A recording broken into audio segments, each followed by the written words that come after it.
All right, we're here with head swimming coach Wally Morton. And coach, you guys host the Miami Redhawks on Friday afternoon. I know you are a former Miami Redskin back in the day.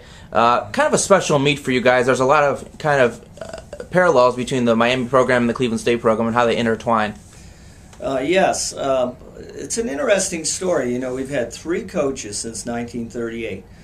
Raymond Ray, who was my college coach at Miami University, Bob Busby, who Raymond Ray coached while he was here at Fenn College, which then became Cleveland State University, and myself. So since 1938, we've had three full-time coaches. There were some interim coaches very briefly, and there was World War II which interrupted that tenure, which Raymond Ray went to. But it's really fascinating. I would not be at Cleveland State University. I would not be a swimming coach at the collegiate level if it weren't for Raymond Ray. He encouraged me to come here. He was a big believer in Cleveland, Ohio at a time when other people were not supportive. He promoted it. He said they're going to have the greatest pool in the United States, which they did when I came here, and it's still one of the best pools in the United States.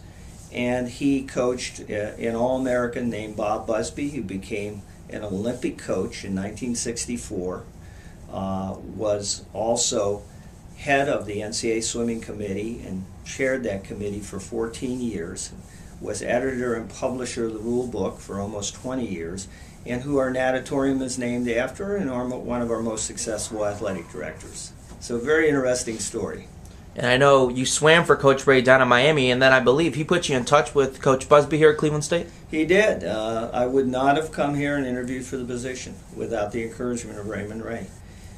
He encouraged me to apply for the job at Miami, and I was a YMCA coach at the time when it became open, and he said, "You'd be a great coach," and I sold myself a little bit short on that one, never even applied. And then he said, "Now there's another position that's coming open and you should go to Cleveland State." And I said, "No one wants to go to Cleveland." And he said, you should want to go to Cleveland because Cleveland's a great city and a great place. And Bob Busby would be a person that you would learn a lot from. I believe you were under Coach Busby here for 7 years as an assistant before you took over the program. What are some of the things you took away from him and you still use today? Well, Bob Busby, as I said before, was an Olympic coach. He coached his club team to a national championship. He was all about zero error. Right? You have zero error in the way you go about things. And you have contingency plans in the possibility that there might be error. And so if there is error and you have a contingency plan, that eliminates that error. So a backup to a backup to a backup. He's the most organized, disciplined person. But I think what was most unique about him is he was an intellectual. He was an intellectual at a level that I've never known anyone at Cleveland State University at that level. He was an accomplished pianist. He was a musician. He could write music. He was an accomplished artist. He left over 500 paintings when he died for the foundation in order to raise money for the swimming scholarships.